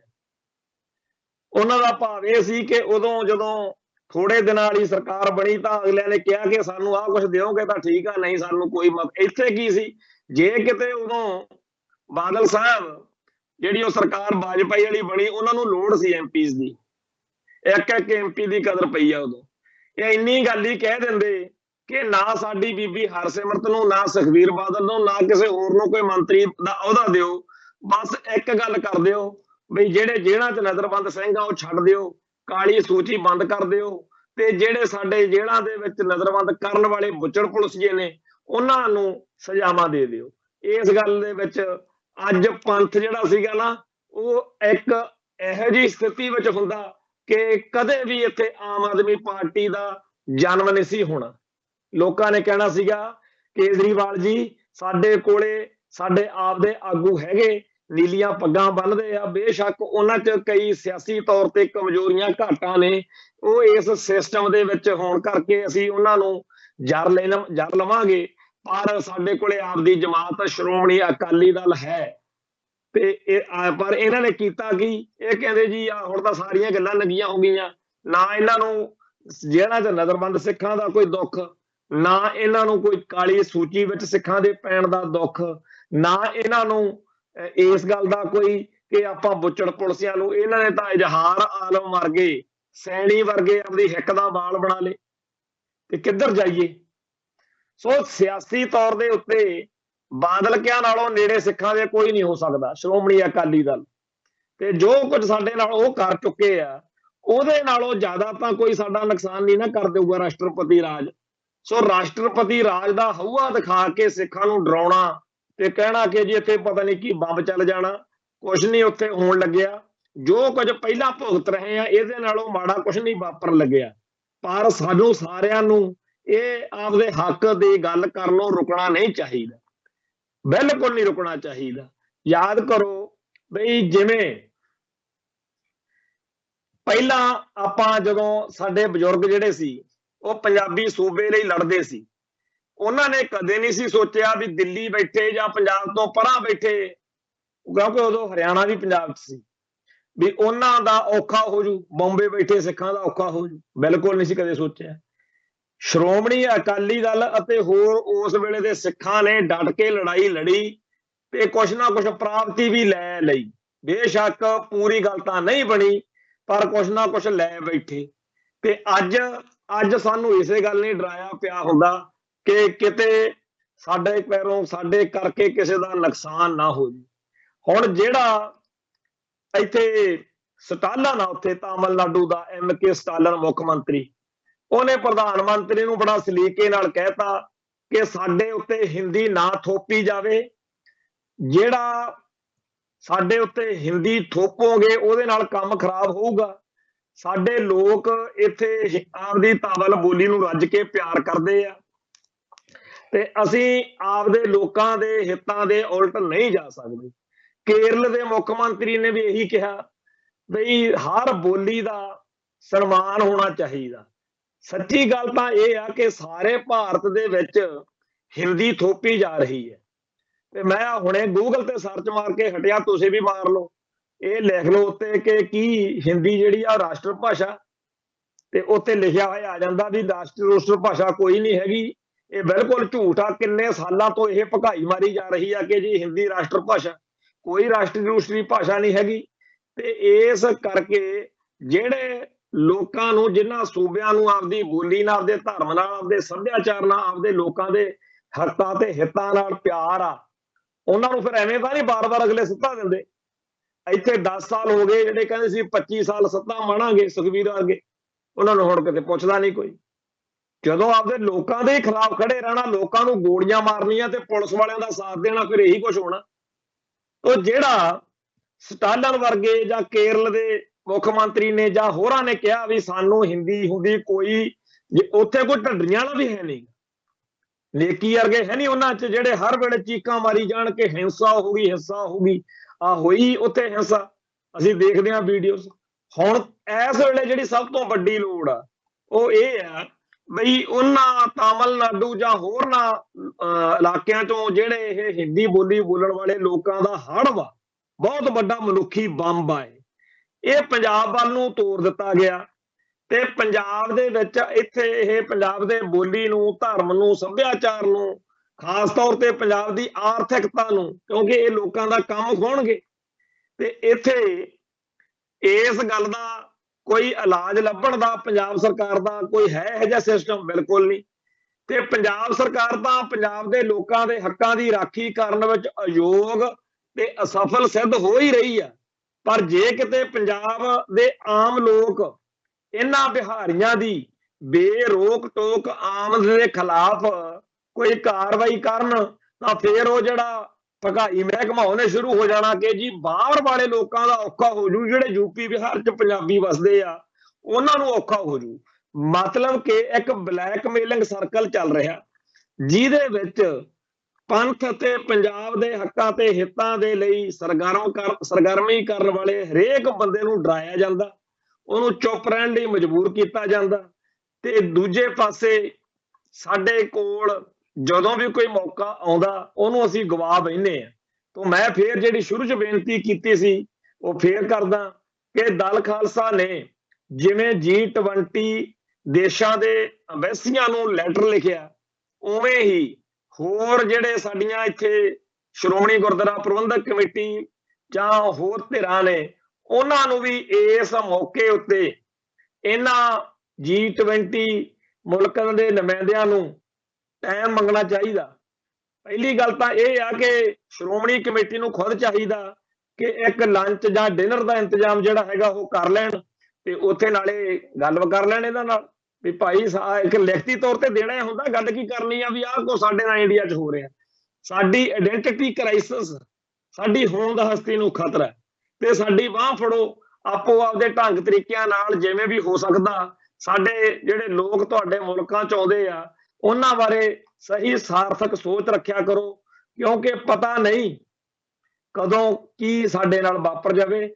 ਜਿਵੇਂ ਆਸਟ੍ਰੇਲੀਆ ਦੇ ਵਿੱਚ ਜਾਂ ਕੈਨੇਡਾ ਦੇ ਵਿੱਚ ਇਹ ਗੱਲ ਵਾਪਰੀ ਆ ਕਿ ਆਪ ਹੀ ਮੰਦਿਰਾਂ ਦੇ ਉੱਤੇ ਗਲਤ ਮਲਤ ਗੱਲਾਂ ਲਿਖ ਕੇ ਆਪ ਹੀ ਉੱਤੇ ਪਰਚੇ ਕਰਾਉਂਦੇ ਆ ਸਿੱਖਾਂ ਨੂੰ। ਉਹਨਾਂ ਮੁਲਕਾਂ ਦੇ ਵਿੱਚ ਜਿਹੜਾ ਹੈਗਾ ਸਟੇਟ ਸਿਸਟਮ ਆ ਉਹਦੇ ਸਾਹਮਣੇ ਦੋਸ਼ੀ ਬਣਾਉਂਦੇ ਫਿਰਦੇ ਆ।